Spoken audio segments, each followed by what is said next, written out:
اگر کسی دا بھلا کر سکتے ہو تو کر دیو, نہیں تو رہن دیو, جان چھڑاؤ. کھیل صرف اتنی ہے, صرف اور صرف اتنی ہے کہ اللہ اور اس کے رسول کے وفادار رہیں. اللہ اور اس کے رسول کے وفادار ہونے کا مطلب ہے کہ آپ نے مسلک کی بنیاد پہ کسی کو قتل نہیں کرنا, کسی دا بچہ نہیں مارنا. میں نے ایک کتاب پڑھی, آپ نے مجھے چھیڑ دیا, یہ میرا بڑا کوئی ٹچی ٹاپک ایسے ہی چھیڑ دیتے ہیں, بات کہیں سے کہیں چلی جاتی ہے. پرتاب اخبار میں خبر چھپتی ہے کہ مسلمان سارے کے سارے کافر ہیں. ذمہ دار اخبار تھا اور ایک دو اور تھے, دا ہندو, انہوں نے بھی اس خبر کو چھاپ دیا. جب یہ خبر چھپی تو پورے انڈیا میں بھونچال آ گیا. اب اہل تشیع کے علماء بھی عدالت میں چلے گئے, اہل سنت کے علماء بھی عدالت میں چلے گئے, اہل حدیث کے علماء بھی, دیوبند کے بھی, بریلی کے بھی چلے گئے. پرتاب اخبار, یہ میں کوئی پرانی بات نہیں کر رہا, پاکستان پڑھنے سے پہلے کی, ہماری کتابوں میں پہلے ہوتا تھا, آج کل تو یہ نکال دیا ہوا ہے کیونکہ ایسی پاکستان کی تاریخ تو ہم نے پڑھانی چھوڑ دی ہے. جب یہ خبر چھپتی ہے تو انڈیا میں بھونچال آ گیا, کیس ہو گیا, جج کے سامنے کیس کیا. پرتاب اخبار کا جو ایڈیٹر تھا اس کو بلایا گیا کہ جی یہ آپ نے کیوں خبر لگائی؟ اس نے کہا جی میں نے مسلمانوں کے کہنے پہ لگائی ہے. جج نے کہا جی مسلمانوں کے کہنے پہ کیوں لگائی ہے؟ اس نے وہ اتنا پلندہ جو ہے وہ بریلی والوں کو نکال دیا کہ یہ فلاں کافر ہیں, اس نے دیوبندیوں کا نکال دیا یہ کافر ہیں, حدیث تو اہل حدیث کا نکال دیا کہ یہ کافر ہیں. انہوں نے کہا جی سارے ایک دوسرے کو کافر کہتے ہیں, میں تو انہی کی بات مان کے خبر لگائی ہے کہ مجھے لگتا ہے کہ سارے کے سارے کافر ہیں. یہ کیس ہارے تھے, اے کوئی نہیں دسدا تانوں.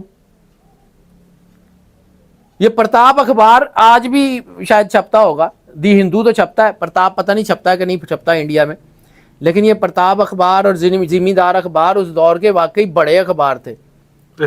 مولانا ظفر علی خان کا تھا شاید یہ ذمہ دار اخبار, ٹھیک ہے. تو یہ اس وقت تک تو ہم یہ گیم کرتے رہے. پھر ہم قائد اعظم کو کافر اعظم نہیں کہتے تھے, ہم نے یہ نہیں کہا کہ پاکستان بنانے کے گناہ میں ہم شامل نہیں تھے. آج اسی پاکستان کے سٹیک ہولڈر ہیں تو پھر ایسے ہی چھتر پہ رہے ہیں, ٹھیک پہ رہے ہیں. اللہ کی کتاب میں جہاں جہاں شرک کا ہے نا وہاں عذاب عظیم کا لفظ ہے, لیکن جہاں جہاں منافقت کا ہے نا وہاں پہ اٹھا کے دیکھ لیجئے گا. کو میری تھوڑی سی قرآن پاک میں نے پڑھا تو مجھے آتا ہے تھوڑا سا, وہاں عذاب علیم ہے, دردناک عذاب. اللہ کی کتاب میں کافر پھر کو ٹھیک ہے, منافق نہیں اپنا بخشیا جانا. کیسے جواب دیں گے رسول اللہ کو؟ کیسے؟ یہ اس کو کہتے ہیں کہ جی اپنا ٹاپک سے ہٹ جائے گی بات, آپ نے چھیڑ دی, لیکن کیا کروں. رسالت مآب سرکار ختمی مرتبہ سرور انبیاء نے کل کو کہا کہ جی وہ فلانے نے تو میری جو ہے وہ توہین کی تھی تو تم نے اس کو مار دیا, اس کا سارا کچھ کر دیا. تم لوگ جو میری توہین کرتے رہے اس کا جواب کون دے گا؟ وہ تمہارا کردار, تم کلمہ پڑھ کے میرے دین کے ساتھ نہیں تھے, تم نے میری توہین نہیں کی, تم نے لوگوں کے اوپر میری توہین کا جعلی الزام لگا کے جو ہے وہ کیا, تو تم نے مجھے جواب نہیں دینا. کیا اللہ اور اس کے رسول کے سامنے ہم نے مار کے پیش نہیں ہونا؟ ہمارا کردار کیا ہے؟ پھر اینجی جنگاں ہونی ہے. یہی کہا تھا رسول اللہ کے آخری وقت میں فتنے تمہارے گھروں میں ایسے داخل ہوں گے جیسے بارش کے قطرے. سر نمرود دے قوم تے کیڑا عذاب آیا سی؟ ٹڈی دل دا. ساڈیاں فصلاں نوں نہیں پیندیاں, ٹھیک ہے. فرعون کے اوپر کون سا عذاب تھا؟ یہ جوؤں کا اور یہ مینڈکوں کا اور بارشوں کا, اور جو گھر بہ جاتے تھے. سر ساڑھے تو تاڑے آ رہے ہیں, اور اس سے زیادہ کیا نشانیاں دکھائیں؟ پھر آخری وہی ہے کہ جس دن سورج جو ہے وہ سوا نیزے پہ آ جائے گا, سب کو پتہ لگ جائے گا کیا ہوا. ایک پکار ہے جو ان کو آ پکڑے گی, وہ پکار وہی ہے وہ جو اوزن لوئر بھرم کر کے پھٹے گی اور سب کچھ ختم ہو جائے گا, کچھ نہیں بچے گا. بہت شکریہ شاہ جی.